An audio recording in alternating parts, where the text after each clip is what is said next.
하이프 장비 시술을 많이 맞으면 많이 안 좋아진다는데 사실일까요? 지금부터 알아보겠습니다.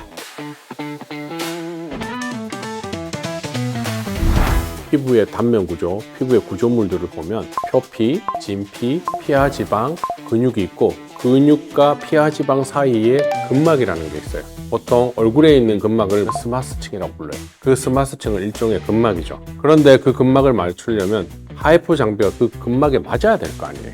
효과가 나타나려면, 그죠? 근데 일반적으로 하이프 장비 중 가장 깊은 카트리지가 뭐예요? 4.5죠. 그러면 과연 근막의 깊이가 4.5인가를 과학적으로 봐야 되는데 보통 표피와 진피의 두께가 2mm 정도죠.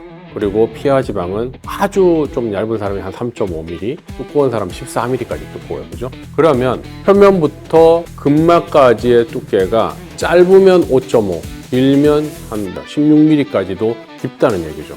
즉 하이프 장비로 아무리 쏴봐야 그 스마스층 근막까지 맞지 않는다는 걸 얘기해요. 그러면 하이프 장비로 실제로 근막을 맞춘다는 말은 무슨 말인가? 하이프 장비는 근막을 맞출 수도 있어요. 이게 무슨 말이냐면 우리가 귀 앞에 보면 여기 만약에 좀 딱딱한 부분 있죠.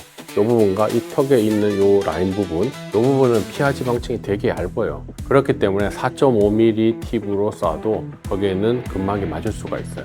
그렇지만 볼 잃은 쪽은 아무리 이렇게 힘을 줘서 눌러서 쏴도 근막을 맞출 가능성은 매우 희박하다고 해석을 하셔야 돼요. 그렇기 때문에 하이프 장비를 많이 맞아서 근막 손상이 심해지고 근막이 뭐 너들너들해져서 피부에 늘어짐이 심해진다, 이런 말들은 어떻다?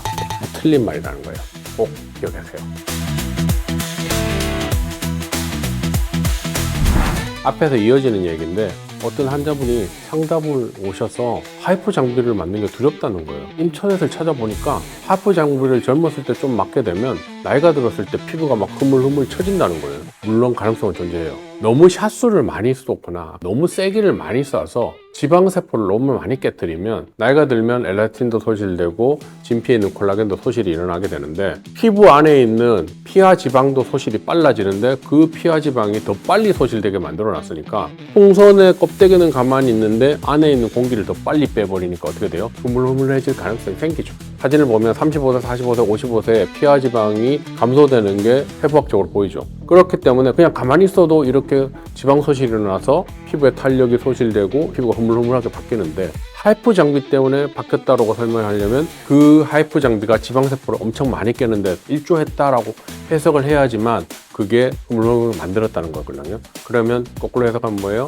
하이프 장비를 시술을 잘못했다라고 해석을 하셔야 돼요. 너무 세게 쐈거나 많이 쏴서. 그렇기 때문에 나이가 들어서 그렇게 되는 거는 지방세포의 소실이 더 빨라졌기 때문에 되는 거라서 시술자가 뭔가 잘못 쐈을 가능성이 높다라고 해석하는 게 정답이 아닐까 하는 생각이 들고, 이렇게 나이가 들면 들수록 지방 소실이 일어나기 때문에 레이저나 이런 걸 해서 이 소실의 속도를 늦춰버리는 거죠. 진피의 양을 늘리고 피부에 있는 인대를 탄력 있게 바꿔주고, 이렇게 바꿈으로써 이렇게 사진처럼 바뀌는 것들을 다 예방해 줄 수가 있는 거예요. 이해되시겠어요? 그래서 하이프 장비를 맞으면서 피부가 뭐 나이가 들 때 흐물흐물해진다, 이런 건 어떻다? 다 틀린 정보이다. 그렇기 때문에 다른 여러 가지 장비를 같이 콤비네이션 해갖고 이용하면 즉각적으로 타이트닝을 시킬 수 있고 피부의 탄력도 많이 올려줄 수 있기 때문에 하이프 장비를 맞아서 문제가 생길 거를 걱정할 필요는 아예 없다. 물론 시술하는 의사 선생님이 이 하이프 장비를 잘 다루고 시술을 잘 한다는 전제를 깔고 얘기하기 때문에 이런 얘기를 할 수 있는 거예요. 그리고 너무 걱정되시면 하이프 마스터 닥터송에게 오십시오. 그 걱정 떨쳐버리도록 도와드리겠습니다.